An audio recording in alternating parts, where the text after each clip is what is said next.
Merci Macron. Franchement, pour une fois, merci d'avoir eu cette idée de génie de dire à Trump de recevoir Zelensky, parce que là, on a eu droit à un moment absolument mémorable, exceptionnel. Il était temps que quelqu'un le remette à sa place. Là, ça suffit. Stop. Fini le délire où il fait sa tournée des popotes pour quémander des milliards et des milliards sans rendre compte. Cette fois, il est tombé sur plus fort que lui et franchement, c'était magnifique.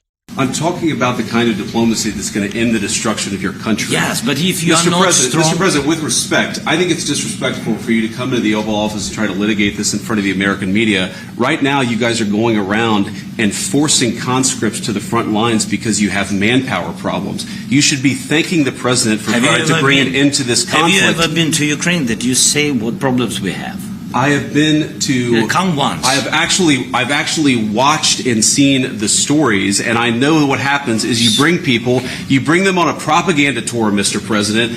Do you disagree that you've had problems bringing people into your military? We have problems. And do you think that it's respectful to come to the Oval Office of the United States of America and attack the administration that is trying to prevent the destruction of your country? A lot of questions. Let's start from the beginning. Sure. First of all, during the war, everybody has problems. Even you, but you have nice ocean and don't feel now, but you will feel it in the future. God bless. You don't know that. God bless. You don't God know bless. That. You will not have a war. Don't tell us what we're going to feel. We're trying to solve a problem. Don't tell us what we're going to feel. I'm not telling you. Because you're in no position to dictate that. Remember this. I'm not dictating. You're in no position to dictate what we're going to feel.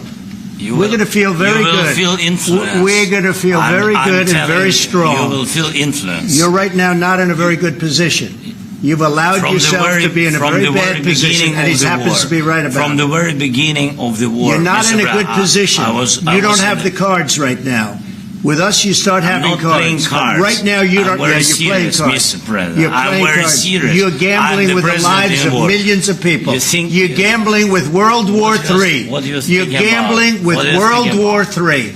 And what you're doing is very disrespectful to the country, this country. It's back to you. Far more than a lot of people said they should have. Have you said thank you once? A lot of times. No, in this even entire today, meeting, you said thank you. Even today. You went to Pennsylvania and campaigned for the opposition in October. Offer some words of appreciation for the United States of America and the president who's trying to save your country. Et bien sûr, comme à chaque fois, les médias se sont empressés de mentir et de raconter n'importe quoi. Ils disent que Trump et J.D. Vance avaient tout prévu, que c'était une humiliation organisée d'avance, que l'entretien était une mise en scène en réalité. Rien de tout ça. L'entretien durait environ 45 minutes et au début, tout était très cordial. Trump était même poli, respectueux. Mais c'est Zelensky qui a commencé à s'en prendre à Vance. Il a cru qu'il pouvait faire le malin, donner des leçons, exiger encore plus. Et c'est là qu'ils l'ont recadré parce qu'au bout d'un moment, il faut dire stop. Mais ça, bien sûr, les médias ne le diront jamais.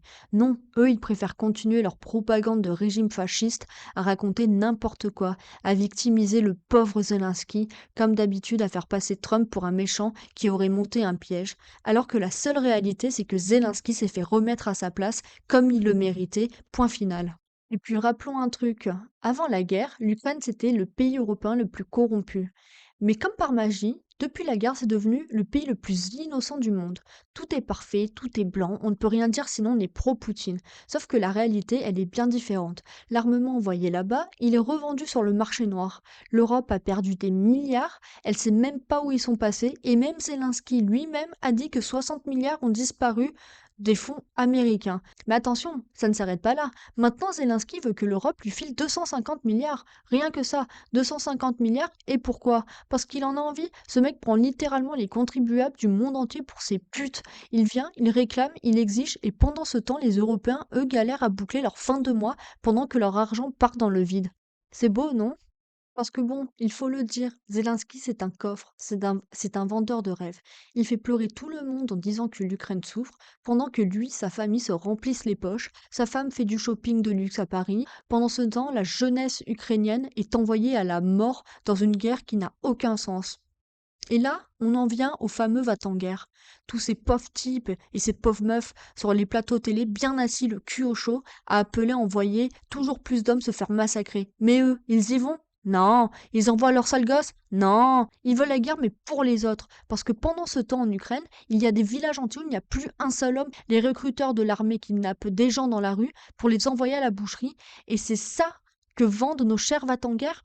Mais si ces gens, ils veulent être les putes de Zelensky, on n'a qu'à les envoyer de force avec leurs putains d'enfants. Voilà, qu'ils aillent faire la guerre. Ça leur tient tellement à cœur d'aller défendre l'Ukraine, d'aller défendre surtout Zelensky, hein, parce qu'ils se battent pour Zelensky, hein, là, hein, d'accord? Pour une putain de pourriture. Si Zelensky, il était vraiment animé par la défense de son pays, il a qu'à prendre les armes et aller défendre son putain de pays. Mais non, c'est mieux d'envoyer les jeunes des campagnes, parce que même tous les enfants de ses potes, hein, ils sont tous protégés, hein, ils sont tous en France ou en Allemagne, peu importe. Il n'y en a aucun qui est envoyé à la guerre. Ils sont tous protégés. Donc, toutes les personnes qui défendent Zelensky, allez faire cette putain de guerre à l'aide de la chair à canon, d'accord? Pour l'Ukraine. Allez-y, arrêtez de vouloir envoyer ceux qui ne veulent pas y aller, bande de sacs à merde. Et au final, qui est le seul aujourd'hui à parler des morts? Qui est le seul à dire que cette guerre doit s'arrêter avant qu'il y ait encore des milliers de victimes inutiles? Ben, les seuls, ce sont Trump et J.D. Vance, c'est tout. Tous les autres dirigeants, que ce soit Zelensky, les dirigeants européens, Macron, ils s'en foutent totalement. Eux, ce qui les intéresse, c'est de faire durer la guerre, de pomper encore plus d'argent des contribuables, de vendre encore plus d'armes. Zelensky, lui, il en a rien à foutre des Ukrainiens qui crèvent au front. Rien, c'est un fait. S'il en avait quelque chose à faire, il aurait négocié la paix il y a longtemps. Mais non, lui, il continue d'envoyer des jeunes à la boucherie pour aller quémander du pognon à tout le monde. Et tout ça, avec notre pognon. Donc oui, Trump a raison, Vance a raison, il est temps d'arrêter ce massacre et de récupérer notre fric. Malheureusement, nous on a des putains de vendus à la tête de l'État, donc le pognon, jamais vous allez le récupérer. Et en plus, ils sont contents, et ça dilapide, dilapide, dilapide. Ils veulent faire durer cette guerre combien de temps? 10 ans? 20 ans? Sérieux, ils veulent aller jusqu'à là? Jusqu'à ce qu'il n'y ait plus aucun homme en Ukraine? Et ça, ce sont les humanistes. Mais comment vous pouvez défendre ces gens-là? Trump, c'est le seul qui veut faire la paix actuellement. C'est le seul. Tous les autres, pendant 3 ans, ils ont rien fait. Ils ont pas bougé un doigt. Ils étaient encore hier, mais encore aujourd'hui, même encore aujourd'hui, ils sont là à dire qu'ils vont envoyer des troupes au sol. Quelle bande de grosses merdes. Mais Macron sort son camion de CRS déjà, et un peu les couilles de sortir son camion de CRS. Le gars, il est obligé de sortir avec 15 camions de CRS, et il va envoyer des gens faire la guerre là-bas. Est-ce que vous aussi, vous êtes comme toutes ces grosses merdes de va-t-en-guerre, là, le cul bien au chaud, à vouloir envoyer toute la jeunesse se faire déchirer en deux par les canons russes? Voilà. Dites-moi en commentaire si vous êtes de ce côté-là des gens, et envoyez encore des milliards et des milliards pour que l'autre Zelensky puisse acheter sa cocaïne. Bon allez, si vous avez aimé cette vidéo, likez, partagez. Abonnez-vous, allez, à la prochaine. Tchuss.